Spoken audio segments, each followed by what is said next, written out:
You're listening to the Poco a Poco podcast, sponsored by Spirit Juice Studios.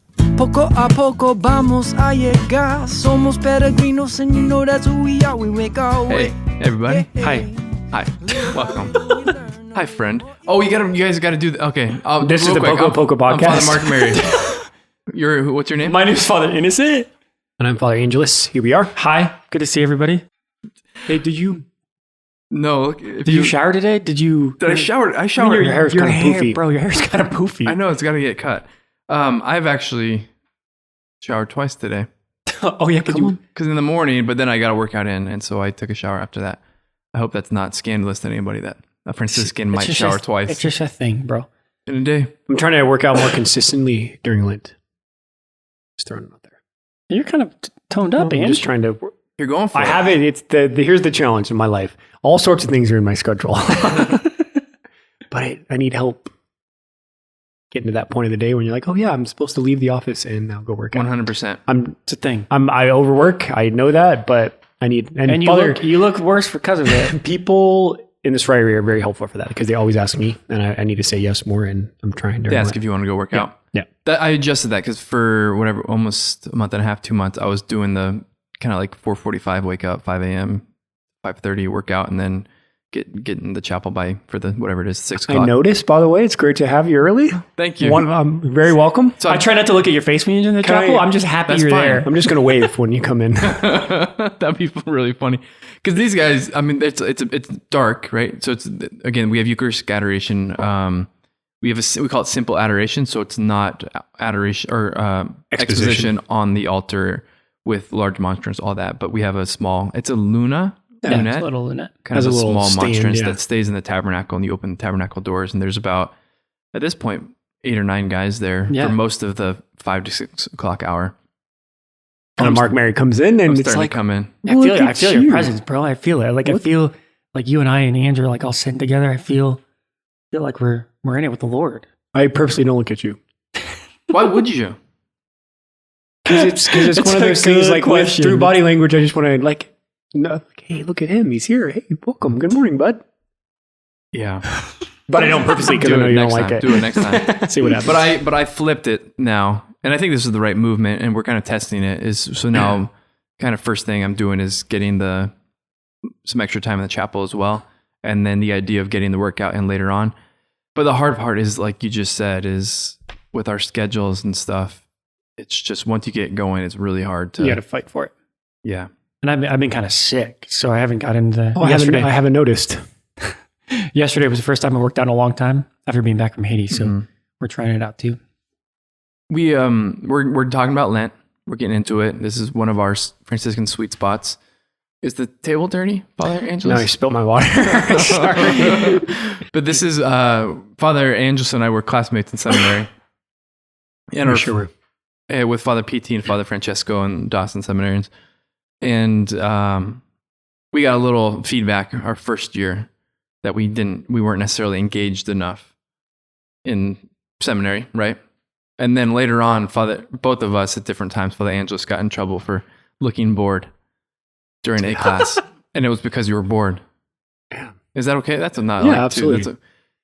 It was on me. But I just needed to, I got accused of being bored and actually was bored. You look bored in class. Have you seen your face lately, Andrew? Father, it's because I am in fact bored by this class. Thanks, Spirit Juice. We only thank Rob, but we should also thank Vicky and Andy. And the whole team. Thanks, Vicky. That's awesome. Thanks, Andy. Thanks, everybody. Thanks for nothing, Rob. We start doing that. What a set. It's a real plant, right? They're all real plants in here. I've committed to Brother Colby to water them. I don't really like plants. It's like a sign of life. I like it. Absolutely. But he ran out of some space in my room in my windowsill still. I told him I'd charge him. Because it's it's like a friary. It's supposed to be austere. Desert-like. Yeah, friary in comparison to a convent. Yeah. A retirement home for old ladies. Bro, there is nothing wrong with that plant. That is a beautiful plant. Wow. It's a sign of life. I have some issue. I don't want it to be homey. I know some people like homey. You don't want it to be homey. I don't want it to be homey. It's a friary. I want it to be austere. We are, bro. We're austere, bro. We're in it. We're talking It's not about like land. We're talking about struggling. There's a difference between a nice plant and a bouquet of roses or bouquet of flowers on the table. I'm on a journey. I'm on a doing journey. great. As of right now, I don't like plants. Tell your face. I'm sorry I don't like plants. I know everybody likes plants. Hey, you gotta have Actually, can you send? have some green in ask your room. people- I don't want any green in my room. I like you. That's you, Father Mark Mary. You are very well received. I told you the here. plant story, right? I got home from a hermitage and Brother Colby had a potted plant in my room with a nice note. I was thinking about why you were gone. Please water this every day. He was like, just give me a gift of a plant. It's a little guy though. It's like, tiny. Yeah. Not you. But he didn't get that for me because he knows me. Wow. Okay. Thanks, Brother Colby, for not getting me a plant. No, He's probably the listeners probably love Brother Colby at this point. Yeah. Everybody loves Brother Colby. And Father PT. Oh, Father PT is so Easy. Yeah, cool. thanks for nothing, Father PT. Where you at, bro? Yeah, oh, Father it's PT. snowing out. I can't come over. You see Father my- PT's never gone through the desert, and you can tell. Wow. Right? This is why we go to the desert. Identity. Oh, because it's going to be relationship. hard coming over. And so when we need you to be a permanent member of the podcast, you show up. I didn't know we were looking for permanent members. That surprised me actually. That's brand new right now? You're not a permanent member. I'm wondering kind of my status here. No, you're here. You're here. That's your seat right there. But we're going to get a new graphic made that actually has friars who are on the podcast on the picture. Sweet. Hey, do the whole. Can we interact the exact one that's on there right now? that'd be Isn't really someone funny. trying to get like a Yeah, it's Brother Samuel and Brother Michelangelo. Can we have it be Great an exact replica of that one? And Father Mark maybe Like right right in in the the middle. background, angry. That'd be awesome. Hey, just leave this to me, kids. Hey, you never asked me about anything like that. I'm very good at planning all the details, everything. If you haven't ever needed any. Because I don't want this to turn. I don't want everything we do to turn into Yeah, because you Eddie wanna- Bauer. Whoa, this whole thing looks Hey, like we Eddie got your Bauer. scarf. I You love want to that. get your scarf out? I asked if I could wear it. He said no. Again, we have to do this. But this was my tension with this set is we want this to be a digital friary, but this room's not really a digital friary But it's a space step in the right because direction. I it's think like it's we don't have what is it? We don't have fireplaces. That's all we got though, because we're poor. We have a fake fireplace or whatever this is. This used to be a fireplace probably, yeah. and It's a step in the right direction. and we don't have bro. wood like this on the walls. But we do have lamp. We have a lot of lamps in this friary. It's better A than lot of lamps, a lot big of plants. fluorescent lights. All right, we're talking about Lent, and here's the thing. we are. I believe Saint. That's a sweet little picture, though. I think it's attributed to Saint Clare that she refers to Franciscan life as one big Lent, I feel that. right? My receding hairline feels that. I like that because it's always an invitation to lean in. It's Yeah. like the invitation to live. So we're gonna keep Life of building. We're gonna Jesus. keep going on Lent, which with what may be the best Lenten content produced in the last 50 years. Because I want this to be I the haven't best Lent that people have had. Different than last year. Come on. You know what's More not grace. in abundance in the desert? Well, Lent, right? One big Lent, Franciscan life, one big Lent desert experience. Not a lot of potted plants and lamps in the desert. Wow, Sorry. you're setting us up for Wow. this episode. Sorry, I just thought we were Franciscans. Bro, My you're the bad. one who My made fault. it. You're the My one who fault. made the set. My fault. I it's- walked into this thing. But there's potted plants, or there's plants and lamps. I was trying to plug something in. There's like all the plugs are taken by lamps, and not in this room, just in the friary. I'm kidding, but kind of not kidding. All right, Father Innocent. Sometimes you just gotta struggle. It's real, bro. Tell me about that. Just to kind of be faithful to the momentum of last episode, I think we talked about the most important thing. And I think, like usual, I get excited about things. And there's a lot of things we want to talk about. Yeah. But we talked about prayer. We talked about intimacy being the starting place, the only starting place. But we did introduce the invitation during Lent to rely in a new way on God and people and the people we love in our lives, and to die. Right. So these two things are going to be at the heart of the struggle of the desert. So I think it's just good to get that out there, that an invitation by God during Lent is to struggle, and to struggle well. Right. So we're, as Franciscans, this is why we lean into this, right? Poverty and penance and austerity, Now, this is our thing, right? Like, and people, we're often afraid of this, but that's why I think it's awesome on this podcast to be like, no, this is actually the right place to start, is the invitation to struggle in a new way and to die in order to rise in a new way, right? So I just don't think we need to be afraid of that. I have a question for you. You ready for this? Yeah. You say it all the time. I know what you mean, but it'd be great for you to explain this. We both cough at the same time. He just rolled his eyes. You better recover. Postulancy is not always easy. So having guys come in formation is not always easy. Whenever I ask you how guys are doing, a lot of your response, or a lot of the way you say is like, he's doing well because he's in the right struggle. Yep. Right. And I love that, because that insinuates that there's a struggle that's not. Yep. Wrong. The struggle that's wrong. Right. And I think that's a great place to start, right? It's if we're going, He might have had more. the idea is like, I just cut him off. I read him right. No, I'm right. But the challenge is that I think a lot of people suffer in life. The challenge is it the right suffering? Is it the right struggle? And I do a lot of the guys with discerning. There's a lot of things that guys go through, but I can't take away their struggle. But I can help them, inform them, and encourage them to struggle in the right way, which God comes and does and sets us free in the right struggle. But can we say the wrong struggle is a struggle that's self-reliant and self-focused and of the world, and then therefore it's difficult for the Lord to do anything for us.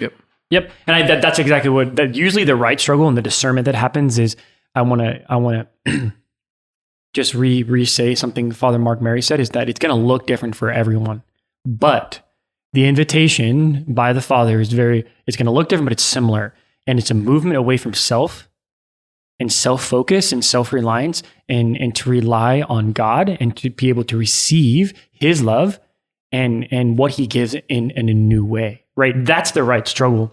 So that's why I love postulants, is because, and even it's so heightened in the desert, is because you feel this slam against ourselves, our self-reliance, our pride, our ego. Okay, yeah, like I think I know what's best, or I think I'm strong. And then you get to the desert and it just like punches you in the face. Like, because everything's just so heightened. It's cold. I'm hungry. I never get alone time, right? My prayer's difficult. My brothers, our personalities are rubbing up against each other. And we have to do this for a long period of time. There's no escape, right? And brothers, you figure out real quick that how self-focused and self-referential and how prideful we are, right? And I go to the desert every year, and it's still the same thing for me. About day 2, like I just want to leave. I'm like, who are you people? Like I feel it comes up because we all have the temptation to turn in on ourselves. And when that happens, we want to fix ourselves. We want to fix our brothers. We want to control.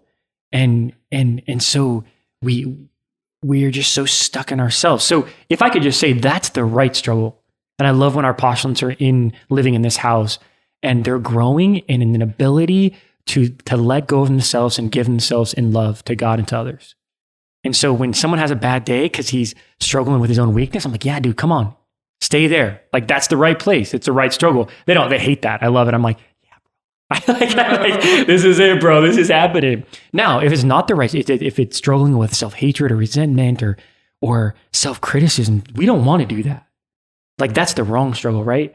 So so anyway, that's just a quick example of the good struggle, the right struggle and the wrong struggle. But I do think that these invitations to rely and to die are at the center of it. It's the self.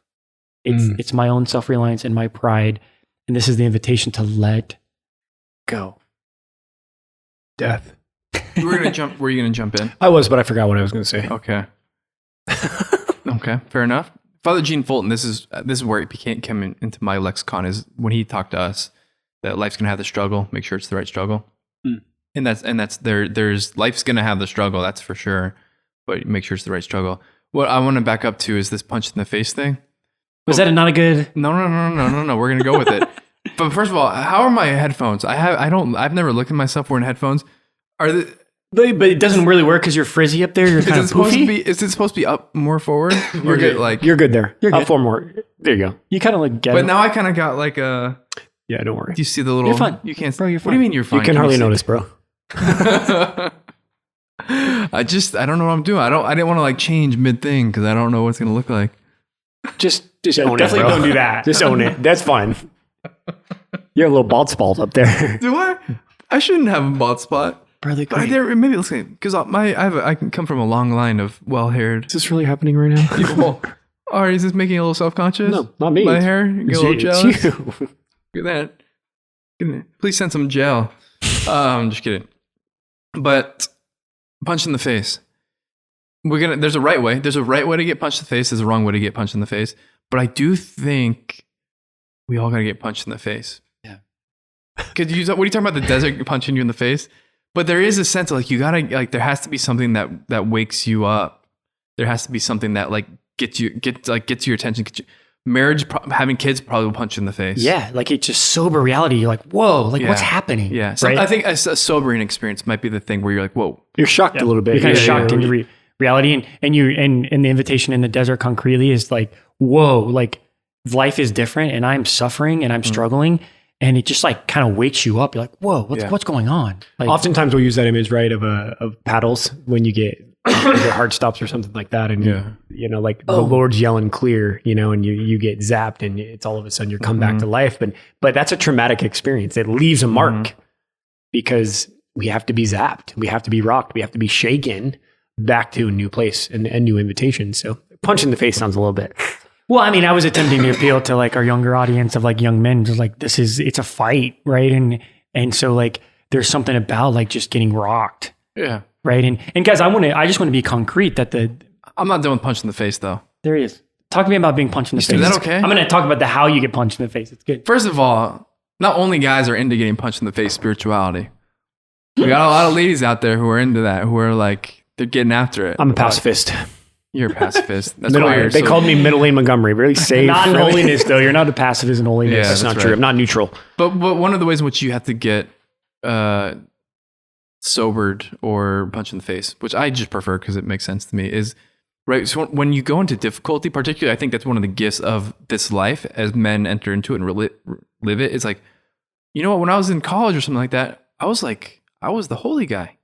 Yep. When I was in college, like it was really easy to pray. When I had all control of my friends, my relationships, whatever, it's like I was rocking it. And then you get into community life, and then you get into living some of the penances over an extended period of time, and then you start to get angry, and then you start being less patient, or you start having you get sobered to oh dang, I'm not as strong as I thought.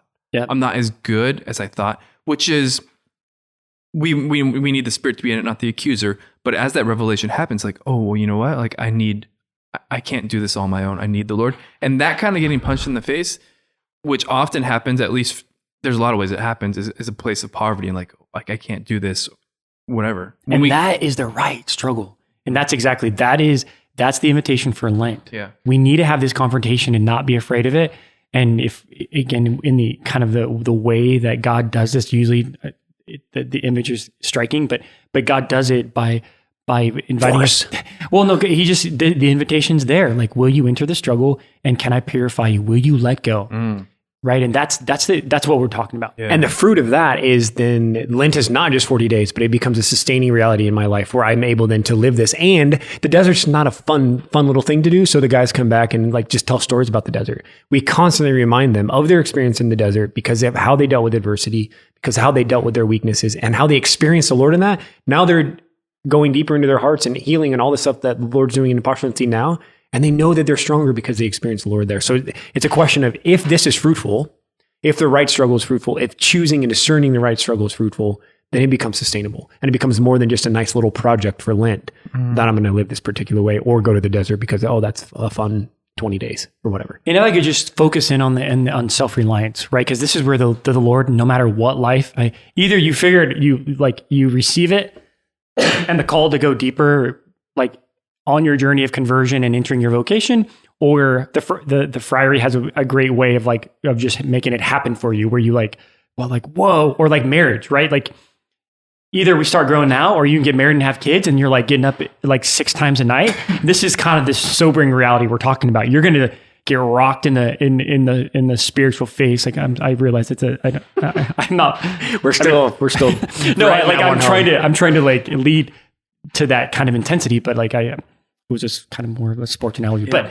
But it's going to happen, right? So why not let this time of Lent or an intentional time say, okay, Lord, like I'm in. Like, let's go there, because self-reliance is what the Lord, you have to face it. Like, are we ready? Let me say this. Are we ready to face the fact that I have a tendency and often a movement in my own heart that to self-focus, to rely on myself, to not trust in Jesus, to not trust in my brothers, right? And the desert just brings all of this up, and the focus of letting go of yourself, letting go of your comforts, right? This is why there's no comforts in the desert. It's interior struggles, exterior struggles. I'm never by myself. I just want people to leave me alone, and I'm never by myself. I'm hungry. Sometimes I'm angry. I'm lonely. I'm tired. And then you add all the physical things on it, that I'm in this place of being humbled and like angry at like just not being able to be in control. And I have to rappel down a 150-foot cliff. Right, like so. There's these things worked in where you just constantly keep rubbing. Or I'm on a backpacking trip carrying 65 pounds on my back, and I'm tired, and we're lost, and we need to find water. So you have the intentional parts of just sharpening the experience to push us to the limit of letting go of ourselves and a new way of living, but it's hard. And it's constant. Like the Lord just goes after you, and your brothers just go after you. And this is what we don't need. I don't want to be afraid of this. Another way to say that, and I love this, and I told this to the guys before they went to the desert too, is that you don't make the Lord drag you through the desert. Like if you hold back your freedom, if you hold back your choice, you will get dragged by like a little kid through the desert. And I always reference John 10 where Jesus says, they didn't take my life from me, I gave it to him. Mm-hmm. So in this, I'm freely saying yes to you, Lord. I'm giving you my will for experiencing this time in the desert, for experiencing this time in Lent, for experiencing my weakness, for experiencing my suffering. And then therefore we freely engage in it. And the Lord doesn't have to drag us through the desert, or doesn't have to drag us through life. Because what's the fruit of dragging? Frustration, anger, resentment, and then there's just a lot of misery. So I feel like it's like, Father, why am I miserable? Because you haven't really given your freedom yet. Because you haven't really chosen with your will the truth of who you are and what God's doing in your life. So we get dragged around everywhere and then wonder why we're unhappy. And it's like, okay, you don't have to. The gift of the joy of giving our life and our freedom to the Lord is saying that, okay, I will suffer with you. I will face adversity with you.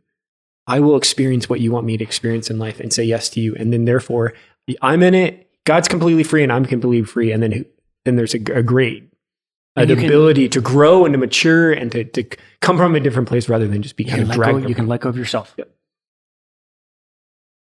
So it's just like a surrender? Yep. Or what's like an abandonment to divine providence, I think is another way of saying it, right? And this is the right struggle. I think this is the right struggle, is just having the freedom and the capacity with God's grace in whatever it is. Maybe I don't understand it. Maybe I don't like it. Maybe I hate this situation, this reality. But Lord, I trust you and I receive it. I don't just like, because there's just something like at some point you have to accept reality. Like this is the situation. And you can keep saying, I hate this. I wish it wasn't so. And just, okay, instead of, I think that this means, okay, Lord, this is it. How, like, what are we doing? What are we doing with this, Lord? What me are and you, doing Lord, me and you. That's it. Right? Like you said last episode, like we're living in a relationship. So we're not just dying to ourselves and we're stuck with that. Yeah. We're letting go of ourselves so we can reorient. Okay, Lord, me and you. What's going on? What if it's the dad that doesn't like his job, right? He's providing for his family, but he doesn't like his job. Like what we're saying here is that he has this moment of conversion and moment of surrender where he says, okay, Lord, I'm going to meet you here. I'm going to meet you in this suffering. And I'm going to allow this to be a redemptive experience and be an experience where I can meet you there rather than going to work, holding back, that leads to like a misery that then I have to go home and unfortunately then we take that out on other people because we had a long day at work, and we all experience that in our own life. But it's like I have to do things I don't like doing. I have to be around people that are difficult to be around. I have to live in a world right now that is absolutely crazy and discouraging and drives me nuts. But how do I face that? That's what we're ultimately saying. How do I face this cross? How do I face this suffering? And the proposal is that if I accept it in relationship with the Father, it can change. The it that can change is what? Because some of the situations, right? Some of the external stuff we can't. It's not necessarily going to change, right? I can if I'm a dad who has a tough job and doesn't really enjoy it, then I can go to work free in the morning and enter into that as a disciple and live that in grace. Yeah. And not changing anybody around me, not because there's a deeper reality. It doesn't necessarily make me enjoy it anymore, but it's a deeper experience of letting go of the interior stuff that's the wrong struggle and entering into this new place with the Lord. Mm-hmm. Because work might be a desert, work might be difficult, work might be tempting, work might be something that is a struggle. But if I enter into it in a different place, then I can be free in it. Because I might not, someone could say, well, go get another job. Well, it might not be possible. Correct. Okay, so then what does the Lord want to do in that? What's my way to grow into this or mature in this? Yeah. And part of it is letting go of my own expectations, my own need to be in control, my own need to control others around me or whatever. Yeah. And I think, all right, so there's that whole Pope Benedict, those who have hope live differently. Those who have faith see differently, right? There is when we approach life with an authentic and wholehearted Christian response, it's with hope and it's with faith. And there's this Romans 8:28, for God is at work in all things for those who love him. Like we trust that he can, like he's with us and he's working in whatever it is. But also that it's not the only reason we do it, but there's an eternal compensation. Yeah. Life's short. Tempus fugit, right? Father Glenn, like life is short. The struggle is short. You just stay. Doesn't mean it's easy. Just stay in it and stay with the Lord. And ask for the grace of the life of the Spirit in you for you to see. Do you have hope that he's at work in it and that that it's passing? It's hard, but nonetheless, it is passing. And it's a worthy struggle because it frees us from ourselves to enter into relationship in a new way, right? Yeah. Like when we're in the desert and we have to repel, like that's a big thing for guys. They're afraid of heights. Yeah. Well, not doing it is not an option, right? So like in life, we often like, oh no, I have to do this, right? But it's beautiful because when the struggle can change and like, okay, like that's why I love that we have to be intentional, because being intentional about fighting the right struggle. And again, this is a sports thing, but like you kind of start focusing on areas of weak points, right? If I'm afraid of heights, like one of our postulate brothers, he's like, I'm afraid of heights and this terrifies me. So I'm going to go first every time. Like, I'm not going to wait this out. I'm not going to get more scared. And so he just rocked it every time, but he wasn't less afraid, but he grew in confidence because there was an intentionality. I'm not escaping this. I don't like this, but somehow this is where the Lord is working. I'm becoming more and more confident in the Lord. And here's the kicker. Here's what I experienced when I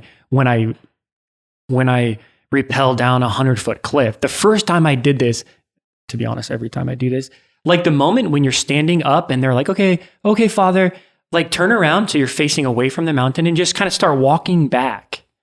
Like everything in you is like, that's a horrible idea. Horrible idea. And that's crazy. Like that doesn't compute in a human way. And so I start to do this and I start walking off this mountain with a 100-foot cliff, which half of it I'm going to free fall. Like there's no cliff. It's going to run out and I'm just going to hang in the air. Right. So I start backing towards the cliff and I look over my shoulder to look down, kind of just like there's this human thing we have to be like, what am I doing? Right. And the guide, who's incredibly talented and who keeps us safe. The guy's like, whoa, hey, look at me. Hey, Father, look at me in the eyes. And you guys know that that's a big thing for me. But as soon as I reoriented my eyes to him, I just walked off that mountain, just looking at him. And I felt safe and cared for. And I'm like, I'm walking off a mountain backwards. but I'm in relationship. I'm looking at this guy in the eyes, and then he started saying, hey, Father, safety is an idol. I'm with you. Safety is an idol. Like, you're holding on to things, hey, it's just let go. Like, you're safe. But if I kept my eyes on him, I was fine.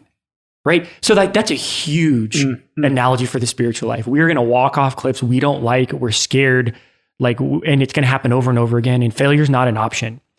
But I see the Lord just like, hey, look at me. You're fine. Mm-hmm. And then I can walk backwards. And I'm like, so what happens there is I conquered, like I'm allowing my self-reliance and my fear to be conquered because I'm letting go of myself. And I'm looking at someone who loves me, my brothers, my instructor, but also I'm looking at the one who cares for me, which is ultimately God, right? And you know what? As time goes on, like I love it now. It's still terrifying, but I'm like, okay, let's do it, Lord. I'm in. And so you do all these crazy repels in and out of things, and like there's just something there, right? And we don't have to be afraid. Go first, attack it, like with the Lord in grace. Fight the right struggle. Let's go for it. Like, what is it? Pinpoint it.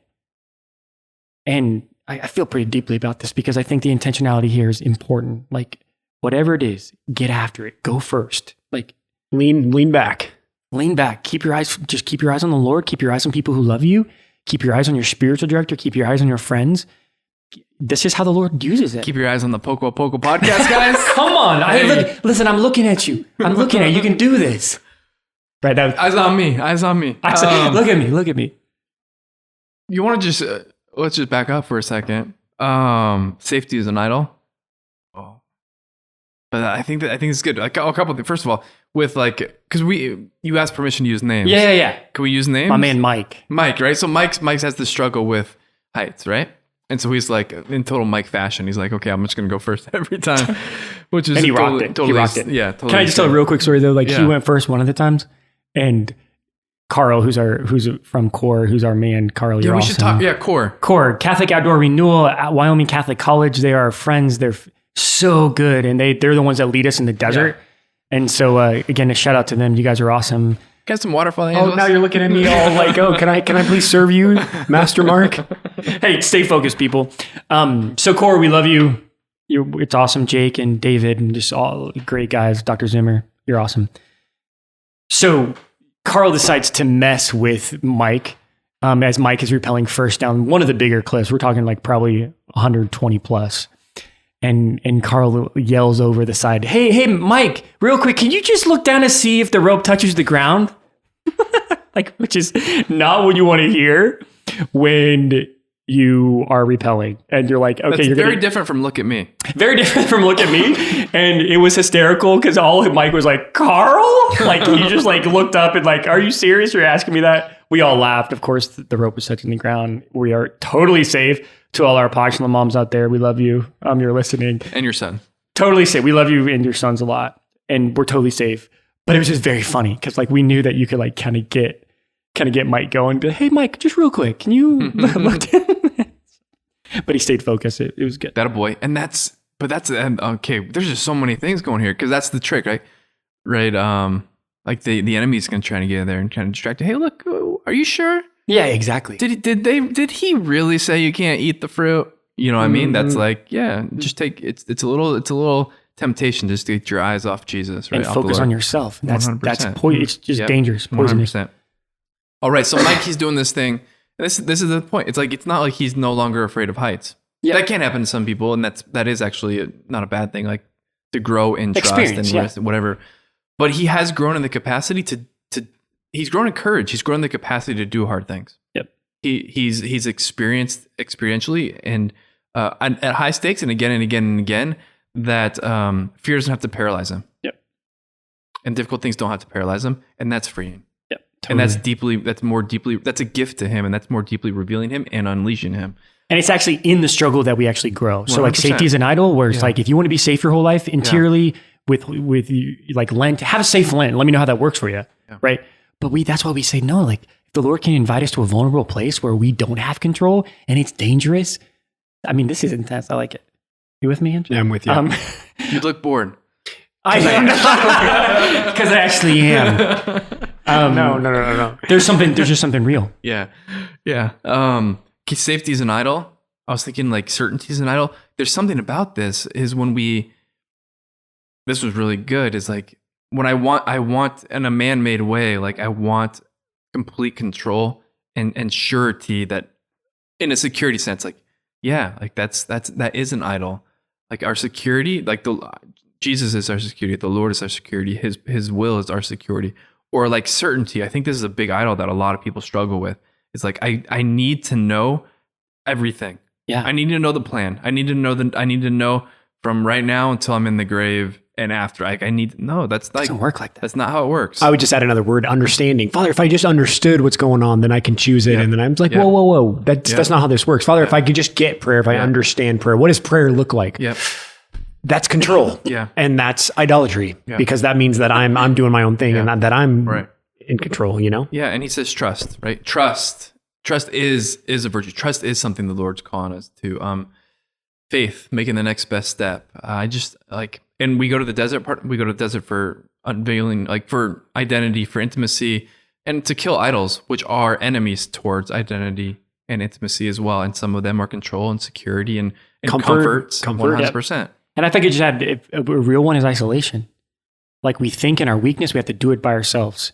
And there's a little shift here I want to make, but after we move into the place of like of recognizing the struggles of where it's at, then we recognize that we don't have to do it by ourselves, and we actually don't have to be afraid of our weakness, right? Because your weaknesses are exposed, and it's hard to be weak in front of people. It's hard to be like, whoa, like I am not good at this, or I'm afraid. Guys break down in tears because they can't do something, and it has nothing to do with rock climbing. It has everything to do with because like I'm afraid of failing here and having my brothers look at me and know this weakness, right? So like we also think that somehow being by ourselves is the answer. And so self-focused, self-reliant, and I have control and I'm living in my own world. But the desert breaks that down, and suddenly not only am I weak, but I have to let people look at me in my weakness. And see me. And I just want to say Gaetano is like, he's one of our patients now, and I know his mom listens. He was like the MVP because he was not afraid of his weakness. And for the first time in his life, he wasn't afraid to be weak in front of other people. And there's just a wonderful, beautiful, intense story where this happened, where we were canyoneering, which was one of my favorite intense things to do in the desert, where you're doing a lot of rappelling, but in slot canyons that are really skinny, you're often using your own body weight in your hands and your feet, and you're shimmying, whether you're that's a funny word. You're face down or kind of looking up, is that you're using your body weight to shimmy across open like cliffs or water, right? And so there's like a 10-foot drop, and there's like a pool of water, or sometimes it's just empty, like there's nothing there, just rocks below, and you're using your strength to like scooch across this cavern. Did you say scooch? I picked up on scooch. I'm all scooch. Like, but what other word? So let's go with shimmy. scoot. Scoot is better than scooch. Or shimmy. But anyway, you're using your body weight to get across this cavern, and it can be really scary because there is no ropes, right? So this is actually, it seems like it's fine. It's not a 120-foot cliff, but actually, I think it's more scary because it all depends on you and the way your hands and your feet are placed. So the first time you do this, it's intense. About 10 feet below, there's just a pool of water that's probably waist deep, right? So we get doing it, and guys are going for it. It takes a long time. And Gaetano gets up, and Gaetano's never done anything like this before. He's not an outside guy. He'll tell you that.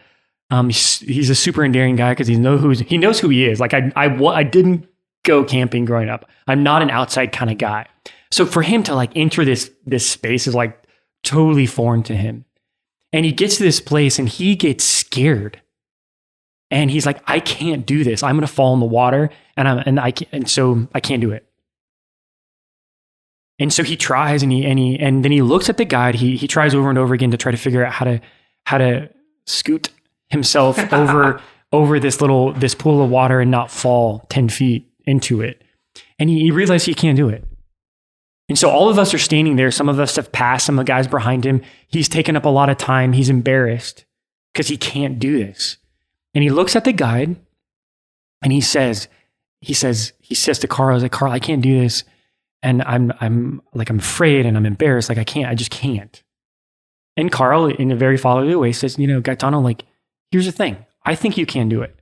But if you just want to drop down and get in the water and walk through, that's fine.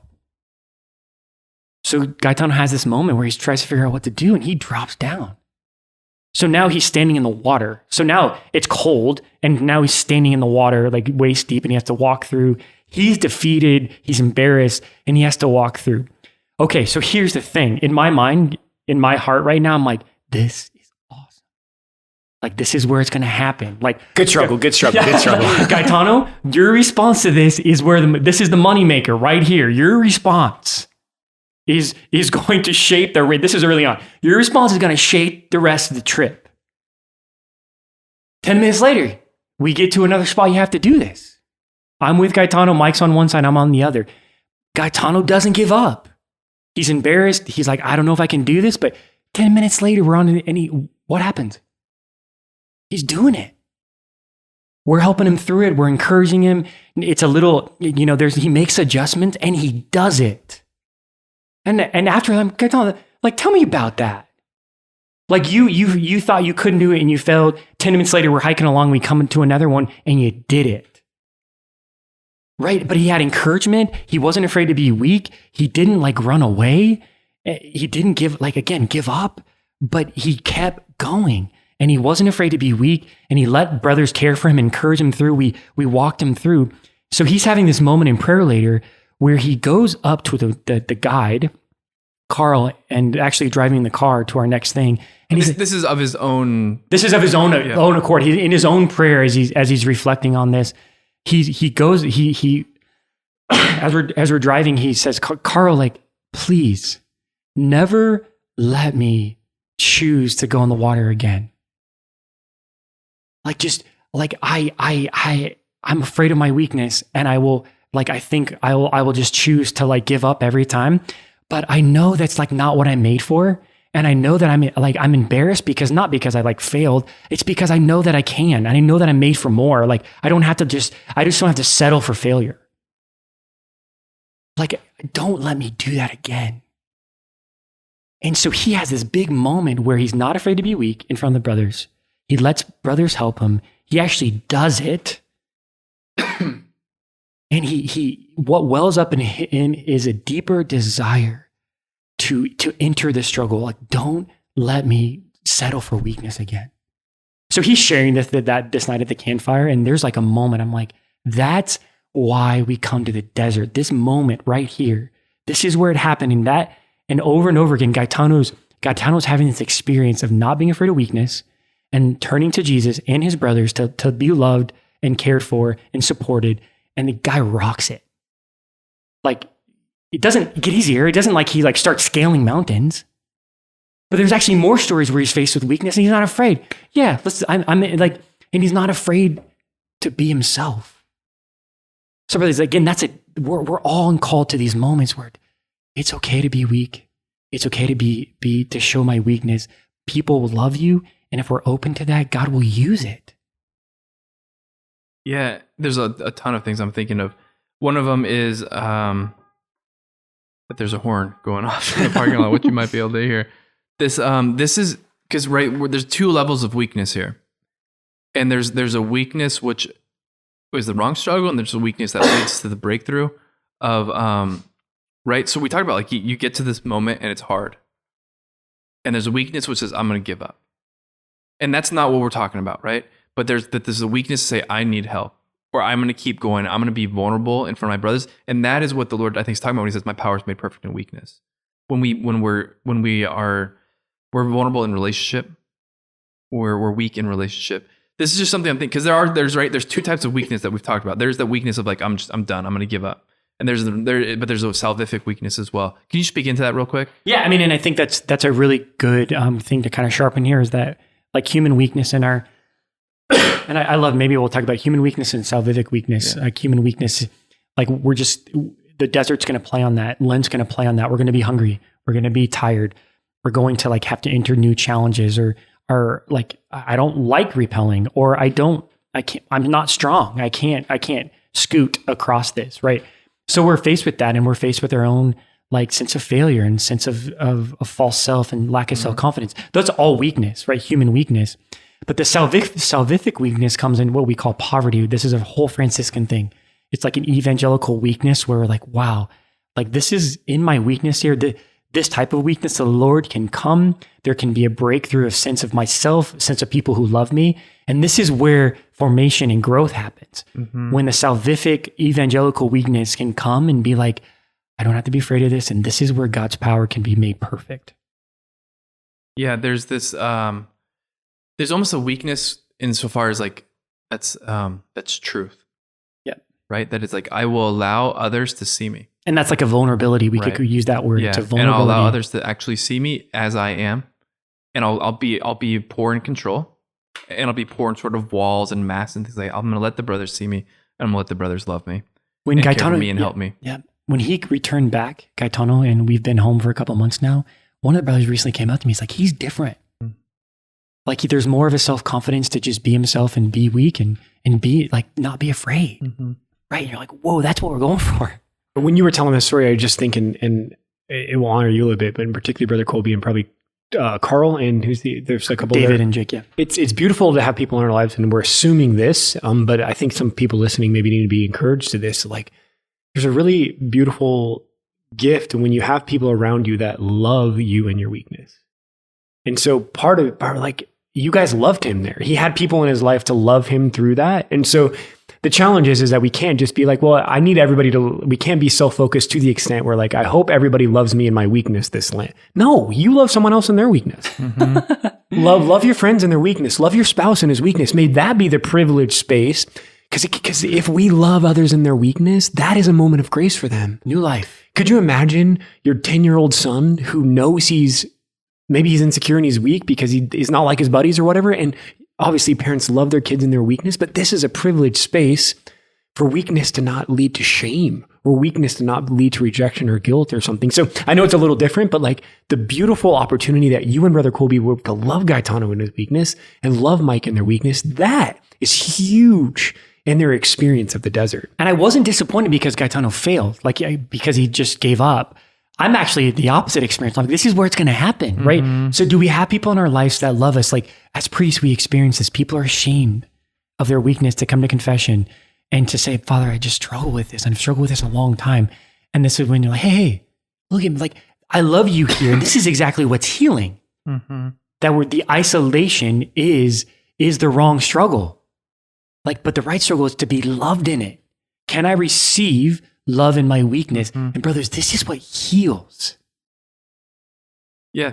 The hiding, right? Come out of hiding. Part of Lent is an invitation out of hiding. I think so. There's this whole like, okay, so there's there's one body. Everybody's got a different role to play, different charisms, different gifts. And we trust that like with these men, the 10 postulants yourselves who the Lord called, ultimately it's the Lord who called them into the desert, that he hand chose them. Yeah. And they all brought something different to the table. And so there's somebody like James, right? Like James was like, he's a postulant as well. And he was kind of like the MVP all-star in a different level, right? On a different way. Insofar as just, it was kind of, he's strong. He's a farmer. He's outdoorsy. He's just, a lot of this stuff came somewhat natural to him. Yep. Right. And so guys like looked at him and he really like, he inspired guys a lot of ways and sort of set the bar in a lot of ways. And that's fantastic. And that's beautiful. But the gift that Gaetano brought was like this. It's not going to be appreciated as well, but giving guys permission to come out of hiding. He came out of hiding first. And what would to be honest, like what would you rather be able to do? Be the guy who can canoe for 20 hours in the canoe with freezing cold and just to be okay? Or like, I would rather be that guy than the guy that has to be weak in front of somebody. Yep. And so the biggest gift I really think towards this group of men was through Gaetano. Yep.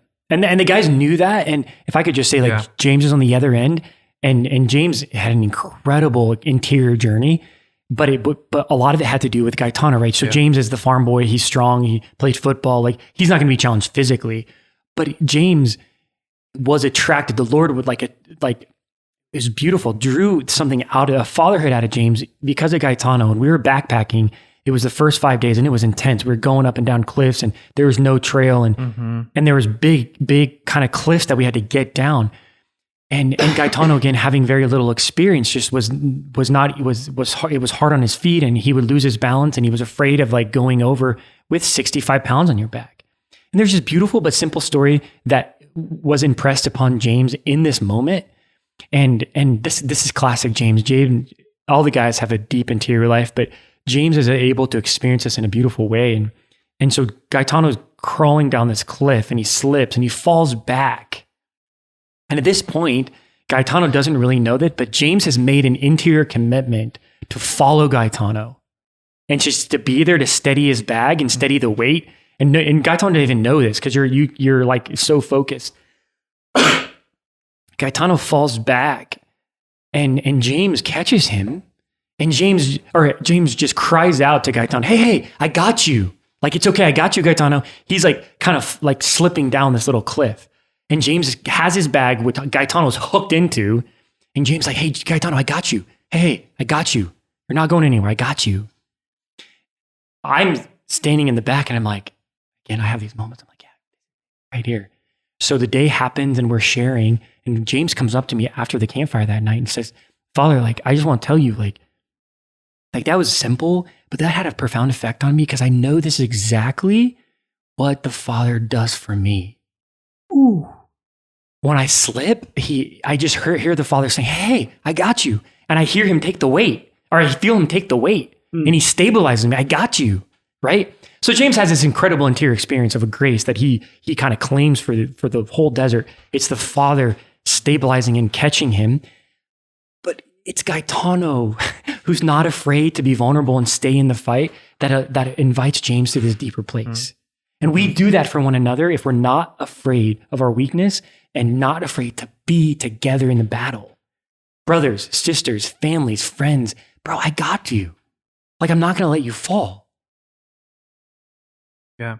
And how much of all of this fruitfulness, so much of the fruitfulness of, I think, the guy's wilderness experience, the desert experience, is the fruit of Gaetano's perseverance. Yep. It was hard early and he stayed in it. And he just stayed in it. And like if he quits early, like this James doesn't have this experience, right? And it moves me a lot. Like, guy, like, hey, Carl, whatever. Like, this is not how I'm gonna live my life. When life gets hard, I'm not gonna give up. Don't let me do that again. Oh. Yeah, like what do we come on, guy, you're rocking it. But are we willing to be vulnerable with one another? Like, that's what I need from my brothers. Like, brothers, don't let me do this. Don't let me live like this. Like, when you guys show up to prayer, when you guys are living the life, it's like, no, I'm not going to settle. Like, do we have people in our lives that are like, no, don't let me do this. Like, don't let Lent, like, don't let me cop out again. Like, holding each other accountable. There's great groups out there, like Exodus 90. There's fraternities of people that are intense about like doing this together in a brotherhood or accountability. That's it. Don't let me fail, guys. Don't let me jump in. Right? This is exactly where we want to be.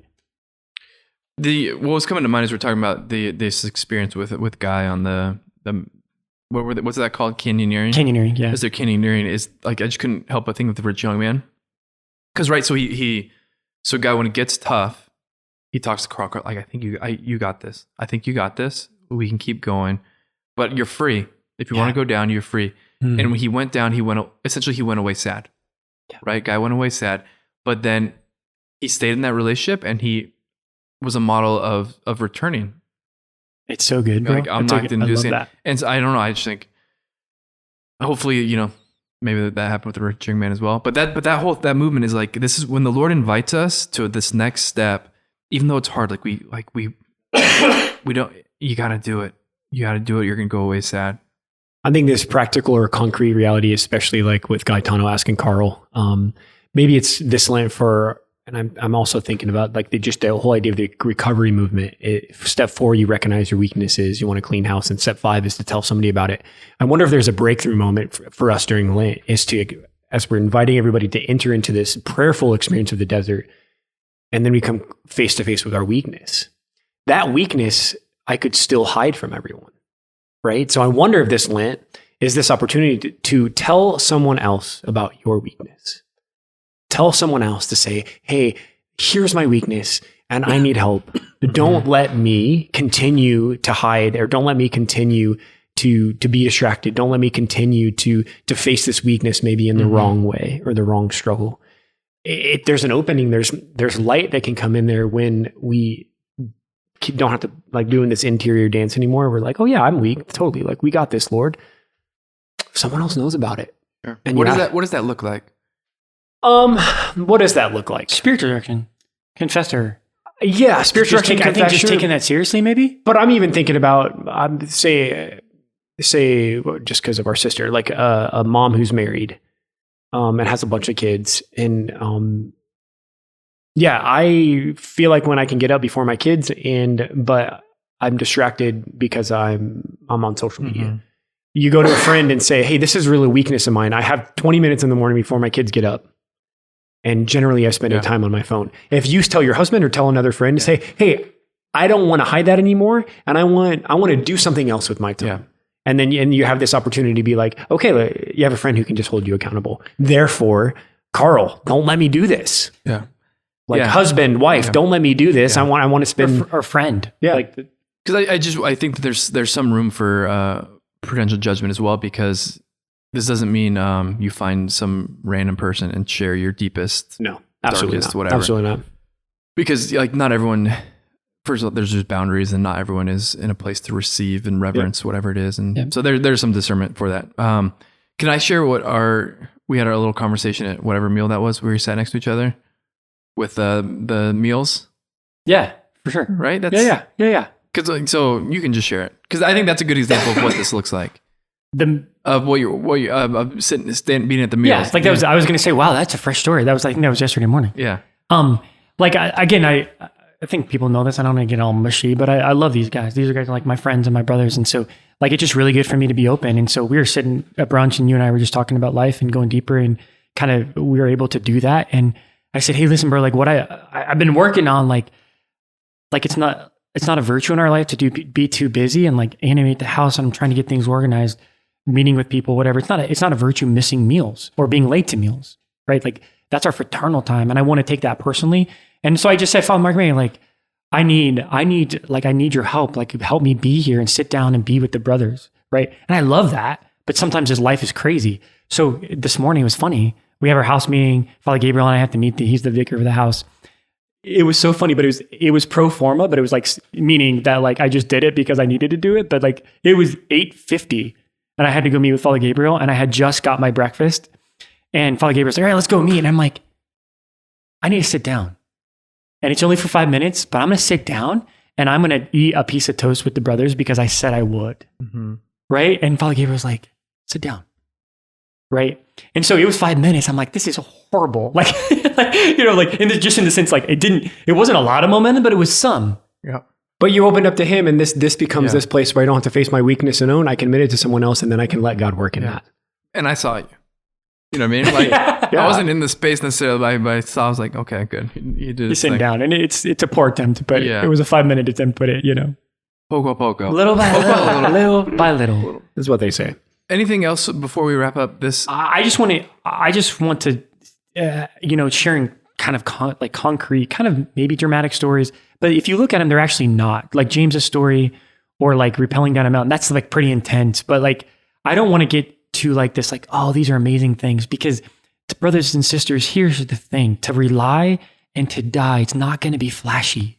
It's going to be small things every day. I just want to say this. That's what makes you holy. That's what helps you grow in holiness. If I can lay my life down for my brothers, if I can let go of myself in the small things, this is how you grow in holiness.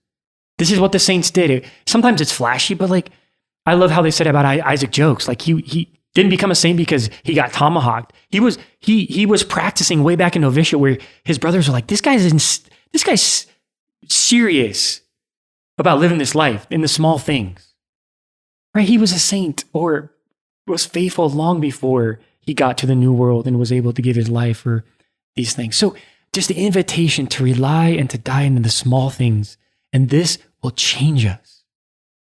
It will help us fight the right battles, to let go of ourselves, to not be afraid of our weakness. And suddenly you begin to experience your life with God and each other in a new way. It's in the small things. Amen. Amen. And we're on this journey, this Lenten journey, best Lent ever. Intimacy. We're on this journey of intimacy, identity, right? And this kind of how we like. Eyes on me. This was with Carl. Father Innocent, eyes on me. Look at me, kid. Eyes on me. And when someone tries to throw you a curveball, like, are you sure? Does that rope touch the ground? Yeah. Are you sure it's going to be okay? Are you sure this? Are you sure that? Eyes on me. Eyes on me. 100%. Just like eyes on me. And we can do that when we're whatever. What do you call it when you go down a mountain backwards? Like repelling. Repelling. You can do that when you're repelling, but someday you're going to do that. But you can also just do that when you're, I don't know, making business decisions, life decisions, openness to life decisions. Like eyes on me, just eyes on me. Eyes on the Lord. Are you sure the Father's going to provide?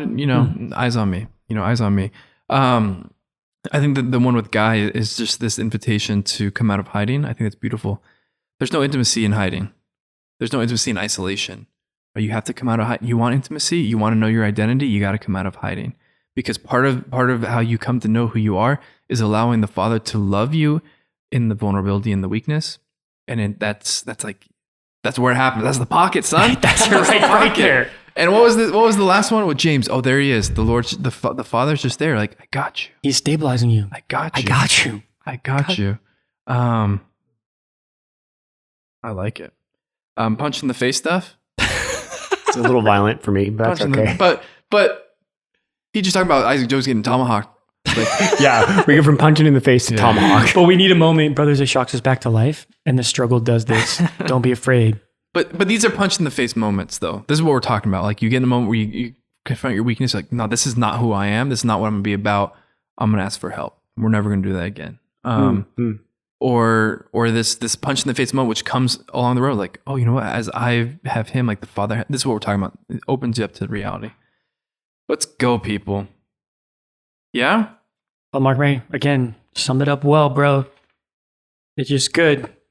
We're in this struggle. Best Lent ever. Don't Best Lent ever. Settle in, brothers and sisters. The struggle's where it happens. Don't be afraid.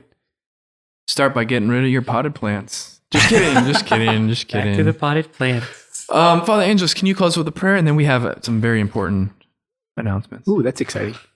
The Father and the Son and the Holy Spirit. Amen. Father, we thank you for our weakness. Thank you that you invite us not to be afraid of them, not to turn away from you in them. Thank you for sending us people in our lives to love us in them as well, Lord, to show us your face. As we go into the desert, Lord, we give you our weakness, and we pray for the grace and the blessing to continue to have the courage to fight the right battle. And help us know today how much you enjoy supporting us and being with us and walking with us.